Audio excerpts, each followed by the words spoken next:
a Universidade Federal da Bahia abriu o seu semestre letivo. E, com muita honra para todos nós, recebemos a visita e tivemos a oportunidade de assistir à palestra do professor Demerval Saviani. Sem sombra de dúvidas, um marco importantíssimo. A reitoria, as coordenações da graduação, pós-graduação presentes, auditório lotado.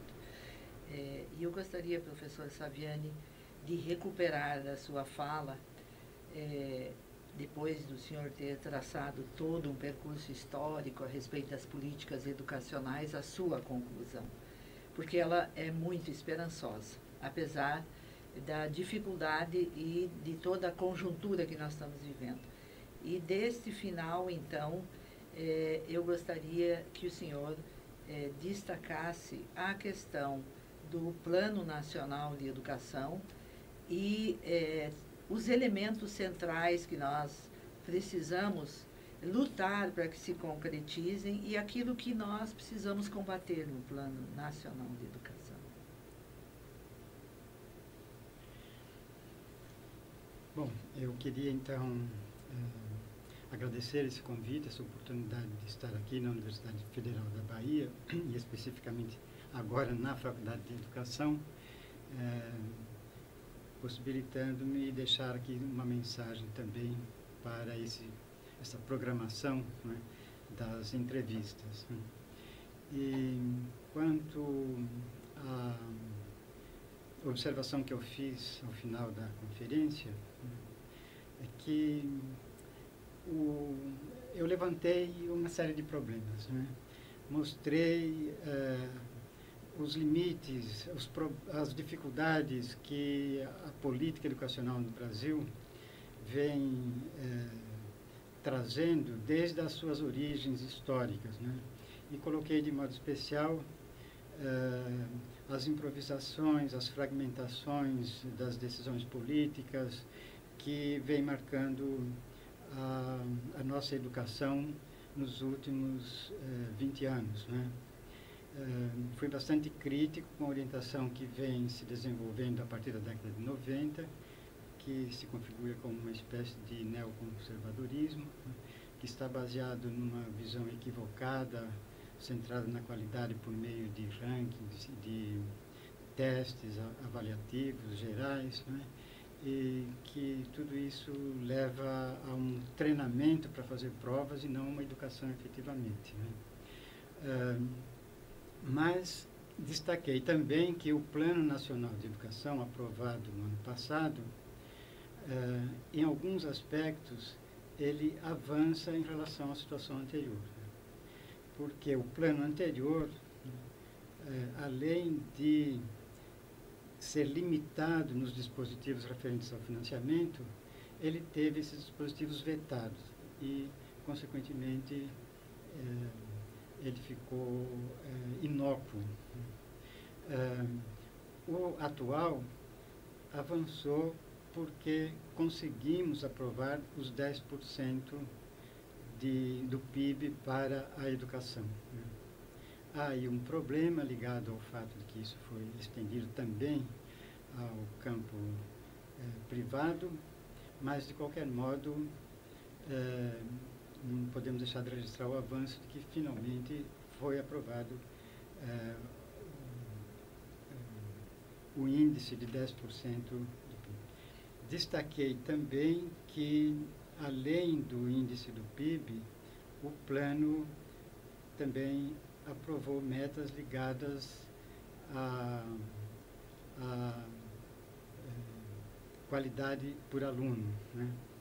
E isto é importante porque significa que os recursos devem levar em conta aquilo que é necessário para assegurar a qualidade da educação dos alunos e, portanto, investir os montantes que são definidos como sendo exigidos para que o nível de qualidade se eleve.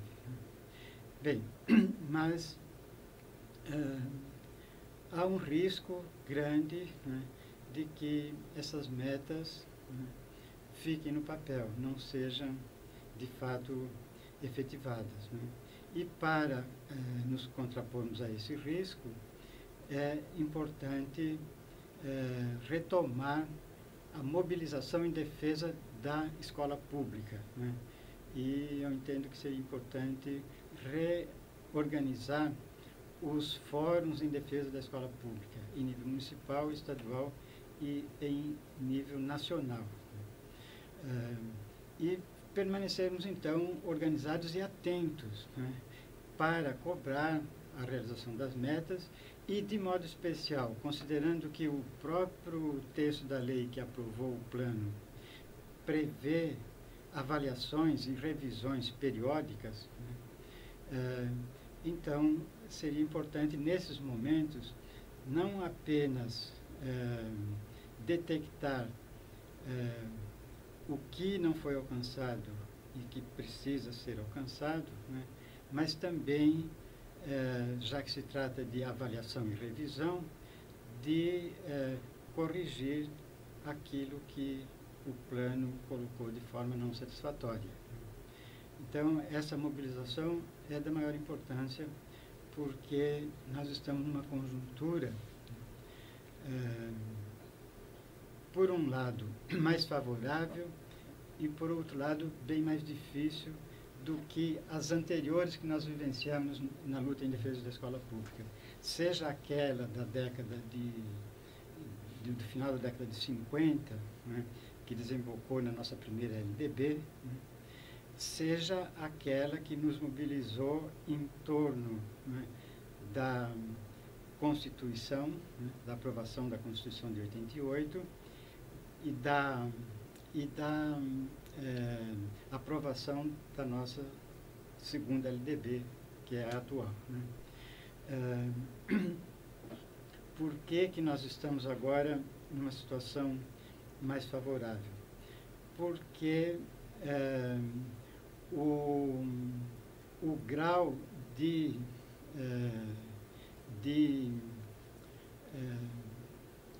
interlocução governamental se ampliou por conta das duas CONAES, né?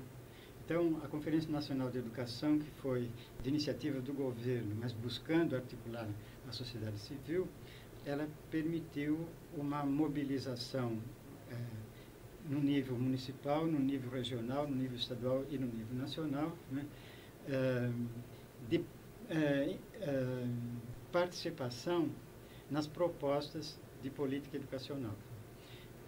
Então, nesse sentido, nós temos chances de que a nossa mobilização ganhe mais eco nos setores governamentais do que conseguimos naquelas situações anteriores. Mas, por outro lado, a situação agora é mais difícil, porque se nós conseguimos um grau maior de mobilização, né, os privatistas, aqueles que militam no campo privado na área de educação, também se mobilizaram mais, também estão mais organizados e também estão interferindo na definição das políticas, né?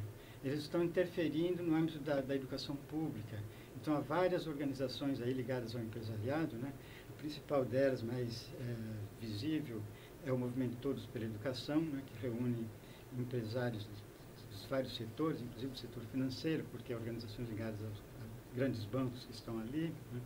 E a grandes empresas industriais e comerciais que também estão participando, né? Mas, de outro lado, há as chamadas ONGs, né? Organizações não governamentais, né? Mas que o próprio nome já diz que na sua própria definição, o governo e, portanto, o Estado entra, né? E essas organizações, elas, em grande parte, vivem de projetos financiados com verbas públicas, né?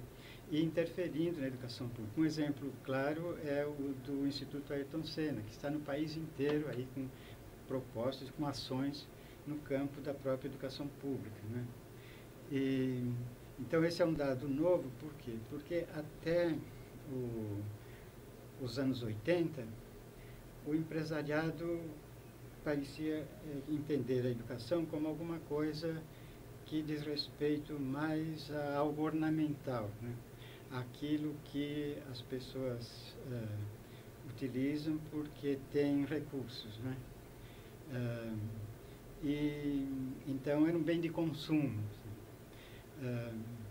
Mas, depois de toda a discussão da chamada teoria do capital humano, né, então foi se disseminando a ideia de que a educação não é apenas um bem de consumo, mas é um bem de produção.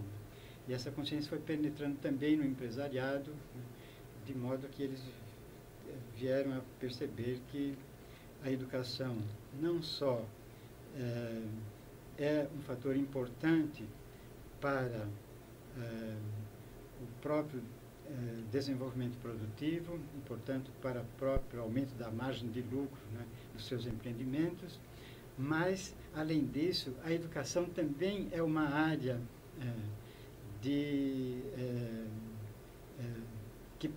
que pode ser fonte de lucros, né?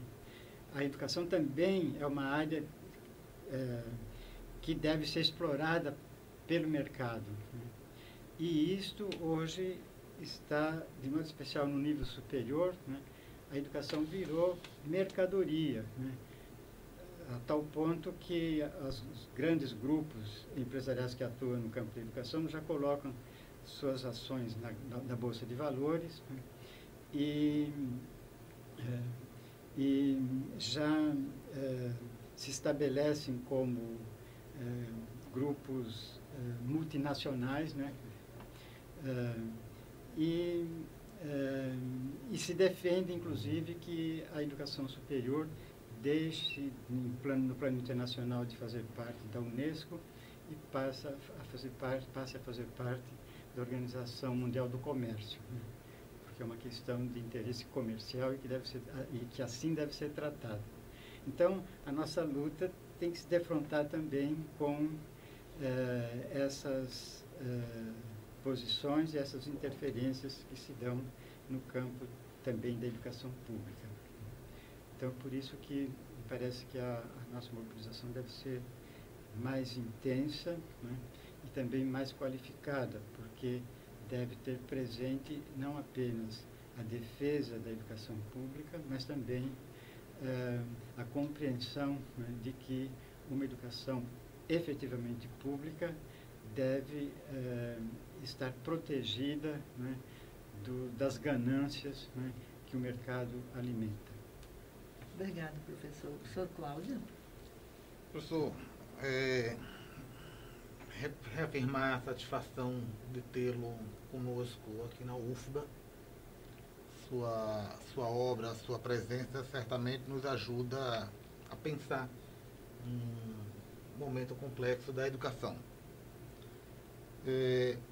Pensar a política educacional brasileira implica, no quadro, por exemplo, da tendência da fragmentação, pensar um conjunto de programas que estão sendo colocados no sentido de alavancar os índices educacionais.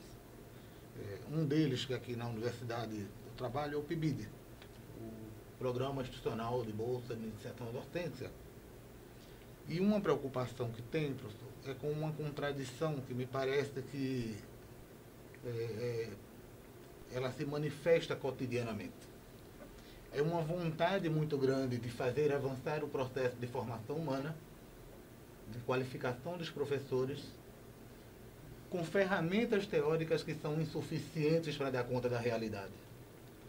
Sendo mais claro, eu tenho visto um conjunto de futuros professores no programa do PIBID, centenas deles, que diariamente estão indo para as escolas, para a comunidade, com a boa intenção de querer ajudar a alavancar o patamar de formação, mas que os seus currículos e a formação é dada com as pedagogias do aprender a aprender, as pedagogias dos projetos, enfim, referências pós-modernas, pós-estruturalistas, e ao chegar nas escolas, essas teorias não alimentam, não ajudam a enfrentar essa realidade. Qual é a sua avaliação, professor? Qual é a sua apreciação sobre essa contradição hoje de um momento relativamente propício, mas combinado com uma certa regressão teórica no processo de formação de professores? Então, veja, a questão da formação de professores hoje enfrenta um duplo problema. O primeiro está ligado à infraestrutura. Com condições de trabalho precárias, com salários baixos, não é possível desenvolver um trabalho pedagógico consistente. E nem é possível ter uma formação consistente, porque a formação também se dá em instituições educacionais. E se as instituições funcionam de forma precária, também as instituições formadoras funcionam de forma precária. Então, esse é o elemento prévio, né? Por isso que nós batalhamos muito no sentido de aumentar o financiamento da educação, aumentar os níveis de financiamento, porque mesmo a meta de 10% do PIB, a meta de 10% do PIB para a educação faria diferença se ela fosse imediata. Mas quando ela é pensada gradativamente, né, dentro de 5 anos chegar aos 7, depois mais 5 chegar aos 10, isso dilui, né? E considerando que a nossa situação ela não é simplesmente de manutenção, mas é de instalação do sistema, então é necessário recursos de grande monta para implantar o processo, né? Por isso é que quando se faz comparação com outros países,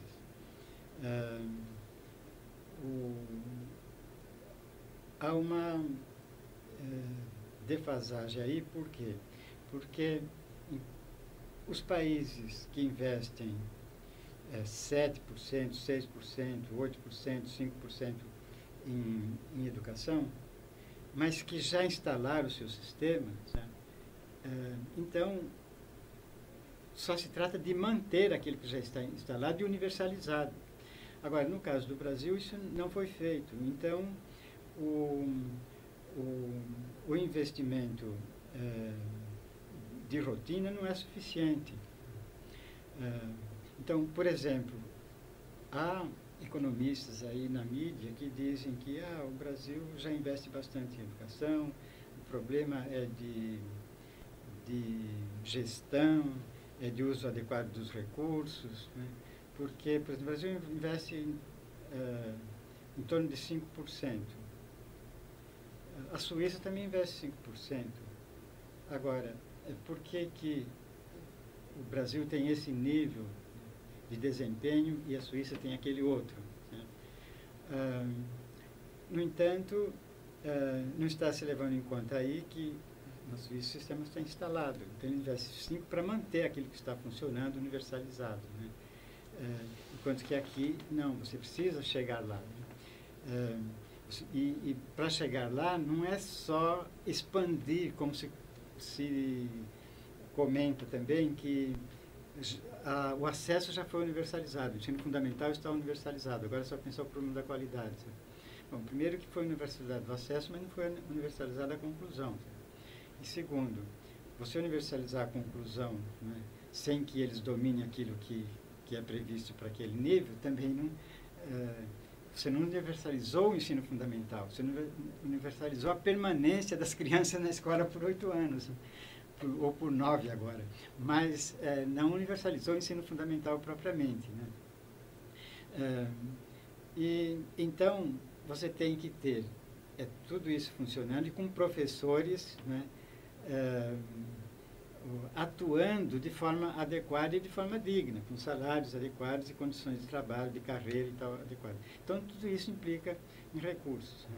Então, há uma análise que, tomando a situação da Suíça, sem entrar nesses detalhes da organização, porque se trata de um jornalista, né, da área de ciências sociais, mas só observando a renda per capita, né, na Suíça e aquela do Brasil, observando a população, né, atendida na Suíça e a população que deve ser atendida no Brasil, ele chegou à conclusão de que, para o Brasil chegar no nível da Suíça em termos de investimento, hoje, ele teria que investir não 10%, mas 20% do PIB. Então, 20% do PIB que corresponde aos 5% da Suíça, né? Porque é uma população pequena, né, com uma renda per capita muito maior que a do Brasil, né? Então, você vê, população bem menor e renda per capita bem maior, né? Então, essas comparações elas não fazem sentido. Bom, então, esse é o primeiro aspecto. Agora, o outro aspecto diz respeito à qualidade da formação, né? E aí entra o problema justamente das concepções, né? Tanto do conteúdo do ensino como de sua organização, ou seja, do currículo, né? Então, nesse momento em que todas essas exigências são postas, todas essas demandas são levantadas, tanto pela sociedade no seu extrato dominado, né, quanto pelo próprio extrato dominante, né, é também o momento em que passam a circular, né, eu nem diria teorias, né, pseudo-teorias, né, da educação, né, que aparecem como panaceias, como se fosse... E aí vem teoria do professor reflexivo, vem a pedagogia do afeto, pedagogia do amor, as escolas sem paredes, né? Todas essas coisas que aparecem aí como sendo a solução para os problemas, né? E que, na verdade, afasta daquilo que é essencial, né? Que é o domínio do conhecimento sistematizado, o domínio do conhecimento acumulado historicamente, o domínio dos conhecimentos no seu nível mais avançado, que são a ciência, a filosofia e as artes, né? É isto que é a base da formação humana, é isto que define o homem, né, enquanto tal, que a partir do processo de trabalho foi desenvolvendo o domínio da natureza, foi construindo cultura, foi sistematizando os conhecimentos, né, foi elaborando sua forma de lidar com a realidade, de ver a realidade, de construir as relações sociais, as instituições. É esse acervo todo que cabe à educação assegurar para as novas gerações. Porque, como todos sabem, né, os indivíduos nascem nessa época, né, mas não são contemporâneos a essa época. Para serem contemporâneos, eles têm que se apropriar daquilo que já foi produzido. Isso é feito pela educação, né? Sem isso, ele não chega sequer a ser humano, né? Como mostra aí o fenômeno das crianças selvagens, né?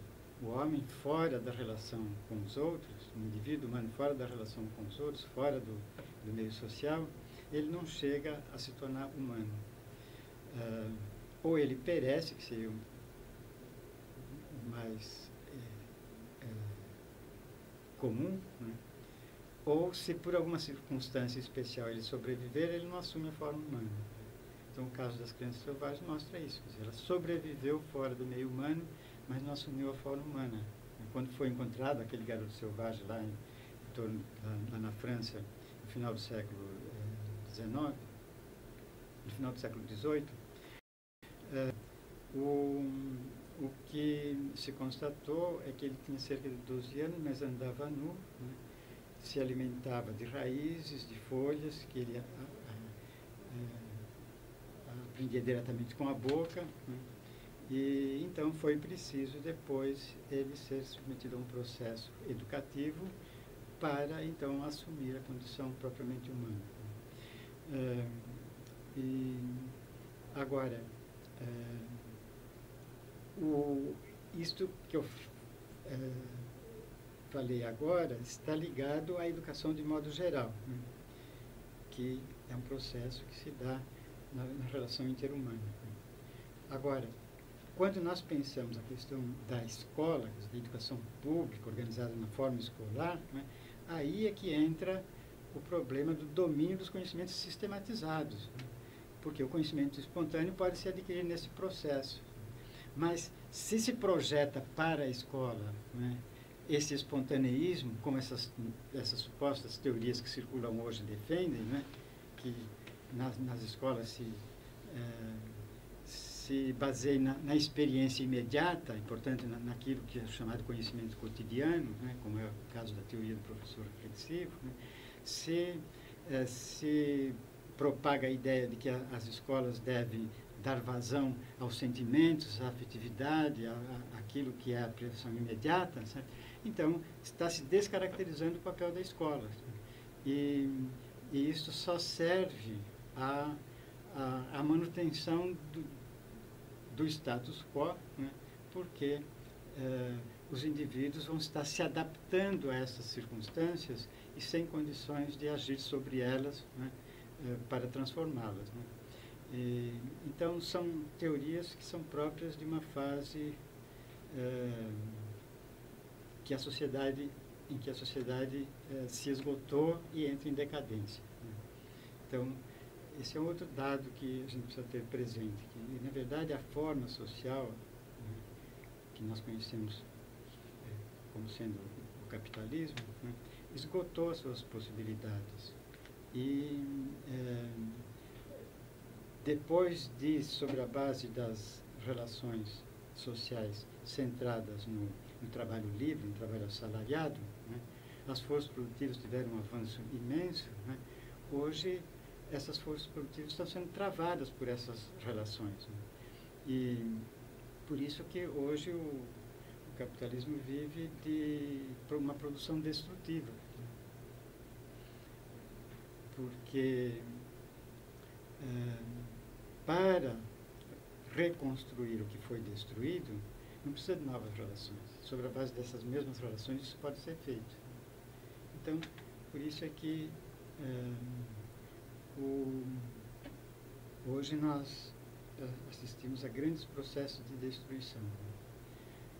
Tanto no que diz respeito a guerras, né?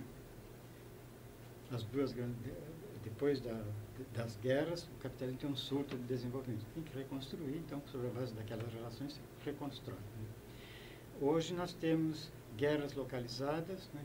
E temos também aquelas destruições que são estruturais ao capitalismo. O capitalismo se desenvolveu sob o modelo do automóvel, né? Por isso que a primeira fase lá do início do século XX se chamava Taylorismo-Fordismo, né? Quando esse modelo entrou em crise, na década de 70 do século XX, esse modelo teve que ser reajustado, né? E foi da produção em série passou para a produção flexível, né? Do Fordismo passou para o Toyotismo, né? Mas o Toyotismo também está centrado no automóvel, é outra fábrica de automóveis, né? E então, na verdade, a economia continua girando em torno do automóvel. O que o automóvel promoveu, né?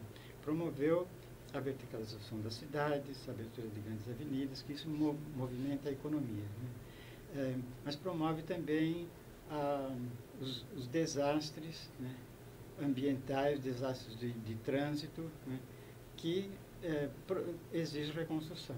E hoje, quando nós vemos as manifestações, eu ficava pensando as manifestações de junho, que depois prosseguem agora, embora não com aquela mesma dimensão, mas que se manifestam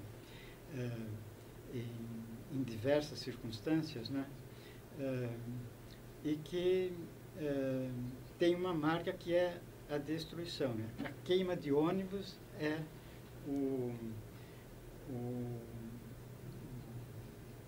a manifestação mais típica, né, desse processo, né? E então eu fico me perguntando, mas com essas destruições, você não está alimentando também o capitalismo? Porque, é claro, se só em 2014, não foi em 2013 que houve todas aquelas destruições, mas em 2014 foram queimados mais de 200 ônibus, né? Esses ônibus têm que ser reconstruídos. Então, os pátios das montadoras que estão abarrotados, né? Que é a crise de superprodução, com essas destruições você desola, né? Carros e, nesse caso, ônibus, né? Porque precisa repor aqueles que foram queimados, né? Então, os desastres ambientais provocam também a necessidade de investimentos que possam reconstruir. Então, é uma produção destrutiva, né? Então, o que fica claro é que a nossa luta pela educação pública não é uma luta apenas para assegurar uma educação pública de qualidade nessa sociedade, né? Mas ela acaba coincidindo com a luta pela transformação da própria sociedade, né? Pela construção de uma nova forma social, né? E qual é essa nova forma social? Olha, o que o capitalismo fez foi socializar o trabalho. O trabalho antes era particular, era individualizado. O trabalho artesanal, cada artesão faz o trabalho na sua integralidade, né? Então ele se identifica com aquele produto. No capitalismo não existe mais isso. Quer dizer, o que nós consumimos, o que nós encontramos no mercado, né, é produto de exército de trabalhadores, né? Nenhum deles pode se identificar com aquele produto, porque não é produção dele individualmente, mas ele participou daquela produção, né, no processo de produção, né, que envolve grandes fábricas, grandes empreendimentos agrícolas, né, em que ele faz parte. Então, o trabalho foi socializado, mas os resultados do trabalho ficaram mantidos em mãos privadas, né? Os meios de produção e os produtos de trabalho foram mantidos em mãos privadas, né? Então, o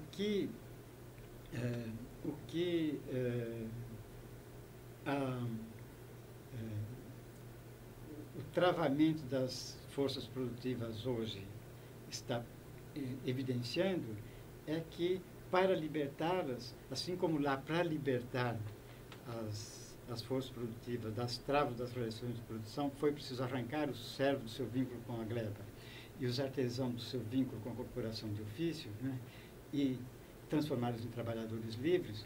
Hoje, para libertar as forças produtivas, nós precisamos arrancar os meios de produção do controle privado e socializá-los, né?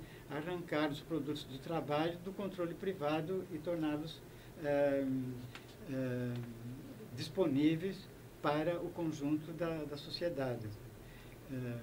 Então, é nesse sentido que a luta pela escola pública, por uma escola pública que dê uma formação sólida, consistente, de qualidade para o conjunto da população, coincide com a luta pelo socialismo, pela socialização dos meios de produção, porque o próprio saber também é um meio de produção, né? O conhecimento é um meio de produção. E no capitalismo você não consegue distribuir o conhecimento para todos, né? Porque esbarra nesse limite, né? Se todos tiverem acesso ao saber, todos então têm acesso a um meio de produção, certo? E, portanto, você socializou os meios de produção. Então, a socialização do saber pela escola é um momento da luta pela superação do capitalismo e a construção do socialismo. Ok, a gente agradece por essa entrevista. Muito obrigado.